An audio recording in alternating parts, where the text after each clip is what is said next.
मराठा समाजानंतर राज्यामध्ये आता ओबीसींसाठी स्वतंत्र मंत्रिमंडळ उपसमिती गठीत करण्यात आली आहे। या उपसमितीच्या अध्यक्षपदाची जबाबदारी चंद्रशेखर बावनकुळेंकडे असेल, माहिती दिली आहे विशेष सूत्रांनी। त्यामुळे ओबीसींच्या मंत्रिमंडळ उपसमिती अध्यक्षपदाच्या जबाबदारीपासून भुजबळांना डावलल्याची चर्चा सुरू आहे।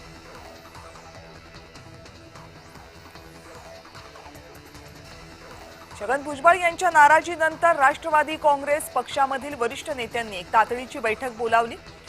देवगिरी या सरकारी निवासस्थानी या बैठकीचं आयोजन करण्यात आलंय। महायुतीमध्ये मंत्री भुजबळ यांनी आक्रमक पवित्रा घेतल्यानंतर संभाव्य अडचणी लक्षात घेत बैठक होत असल्याची सूत्रांची माहिती।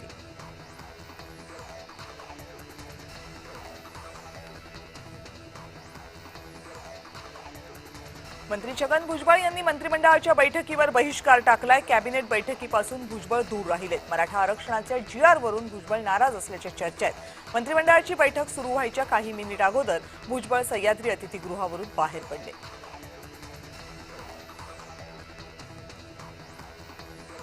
राज्य सरकारच्या निर्णयामुळे नाराज असल्यामुळे छगन भुजबळ हे मंत्रिमंडळ बैठकीपासून दूर झाल्याच्या चर्चांना उधाण आले।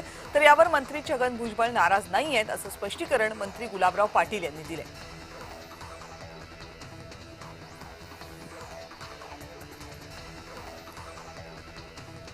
न्यायाचं दुसरं नाव म्हणजे देवेंद्र फडणवीस अशा शब्दांमध्ये महाराष्ट्र अल्पसंख्याक आयोगाचे अध्यक्ष प्यारे खान यांनी मराठा समाजाला दिलेल्या आरक्षणाच्या निर्णयावर प्रतिक्रिया दिली।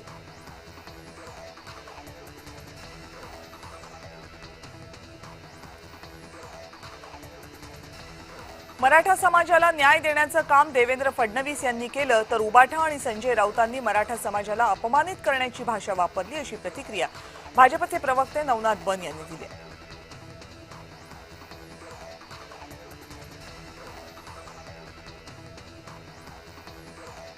नागपूरमध्ये राष्ट्रीय ओबीसी महासंघाचं साखळी उपोषण अजूनही सुरूच आहे। मागण्यांमधून एक मागणी पूर्ण झाली आहे, पण 14 पैकी 13 मागण्या अजूनही प्रलंबित असल्याचं ओबीसींकडून सांगण्यात आले। राज्य शासनानं मराठा आरक्षणाचा जीआर दिल्यानंतर ओबीसी नेत्यांमध्ये नाराजी पाहायला मिळते।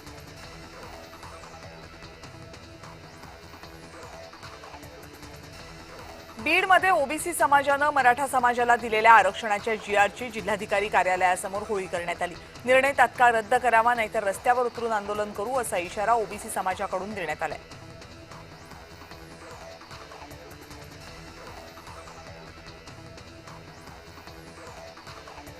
मराठा समाजातील लोकच आपले दुश्मन आहेत असं जरांगेंनी म्हटलंय। छगन भुजबळ बैठकीला गेले नाहीत म्हणजे हा जीआर पक्का आहे। मंगळवारी मुंबईत 150 अभ्यासक, हायकोर्टाचे 50 वकील होते असं त्यांनी सांगितलं। त्यांनीच सांगितलं की जीआर ओके आहे, त्यामुळे घाबरू नका, पण काही अभ्यासकांना पोटात दुखू लागले अशी टीका मनोज जरांगे पाटील यांनी केली।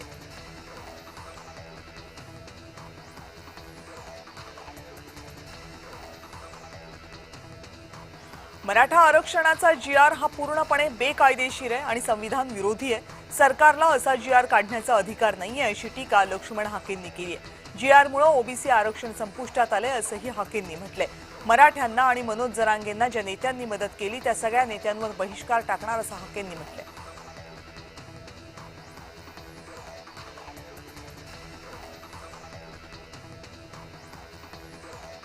मराठा आरक्षणाच्या आंदोलनासंदर्भात कोर्टात सुनावणी झाली। आता याबाबतची पुढची सुनावणी पुन्हा 4 आठवड्यांनी होणार आहे। सर्व प्रतिवादींनी प्रतिज्ञापत्र सादर करण्याचे निर्देश कोर्टाने दिले। निषेध संपला, आता झालेल्या नुकसानाचं काय हा सवाल हायकोर्टाने आंदोलनकर्त्यांना केलाय।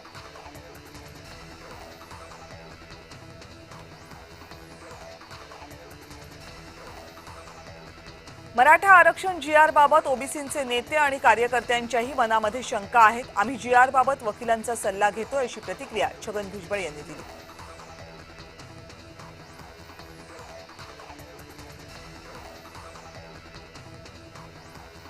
शासन निर्णयामुळे आम्ही समाधानी आहोत, त्यामुळे ओबीसींचं नुकसान नाहीये, पण आम्ही ओबीसींच्या मागण्यांसाठी आंदोलन सुरू ठेवणार आहोत अशी भूमिका राष्ट्रीय ओबीसी महासंघाचे अध्यक्ष बबनराव तायवाडे यांनी मांडली।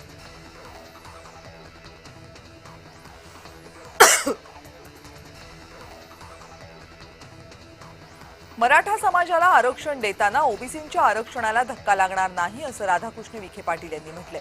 ओबीसींचं आरक्षण कुणी काढून घेत नाहीये। ब्रिटिश राजवटीमध्ये निजाम बाहेरील स्टेट होते, तिथे नोंदी आहेत असंही विखेंनी स्पष्ट केलं।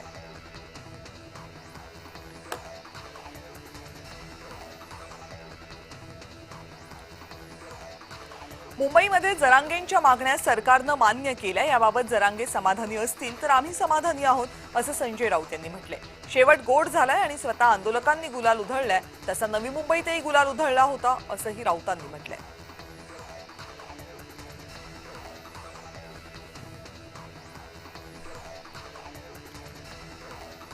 सरकारच्या जीआर विरोधात ओबीसी नेते न्यायालयामध्ये धाव घेतील. छगन भुजबळ यांच्यासह ओबीसी नेत्यांमध्ये याबाबत चर्चा सुरू झाल्याची माहिती सूत्रांनी दिली आहे. मराठा आरक्षणावर सरकारनं काढलेला जीआर हा ओबीसींच्या हक्कांवर अन्याय असल्याचं ओबीसी नेत्यांचं म्हणणं आहे.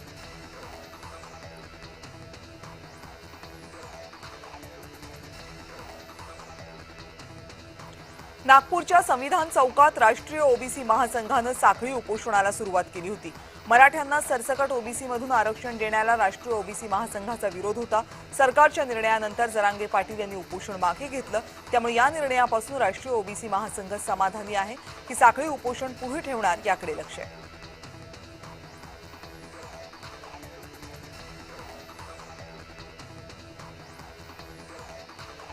मराठा समाजाला सरसकट आरक्षण देणं शक्य नाही हे मनोज जरांगे पाटील यांना समजावून सांगितलंय असं सांगण्यात आले. ओबीसी आरक्षणाला आम्ही कुठेही धक्का लावत नाही. दुसऱ्या कुणाच्या ताटातलं काढून इतरांच्या ताटात वाढणारे आम्ही नाही असं शंभूराज देसाई यांनी म्हटलंय.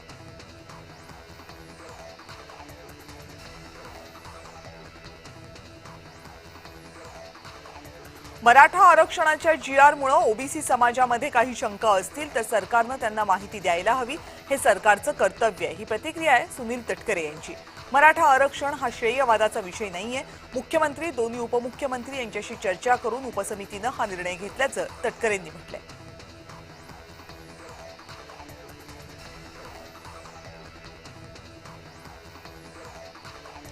नवी मुंबईमध्ये गुलाल उधळून जरांगेंना माघारी पाठवलं होतं.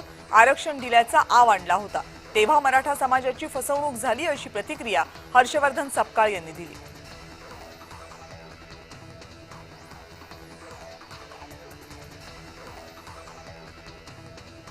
देवेंद्र फडणवीसांनी भलं केलं, हीच प्रस्थापित मराठ्यांना पोटदुखी आहे असं म्हणत सदाभाऊ खोत यांनी महाविकास आघाडीच्या नेत्यांना टोला लगावलाय.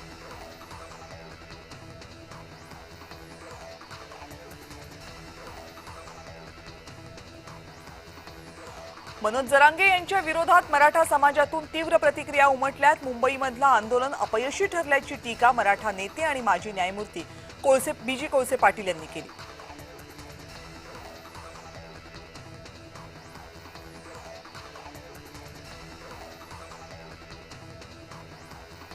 आझाद मैदानातील आंदोलन संपताच सोशल मीडियावर मीम्सचा महापूर आलाय. या मीम्समधून महाविकास आघाडीच्या नेत्यांवर टीका करण्यात आली.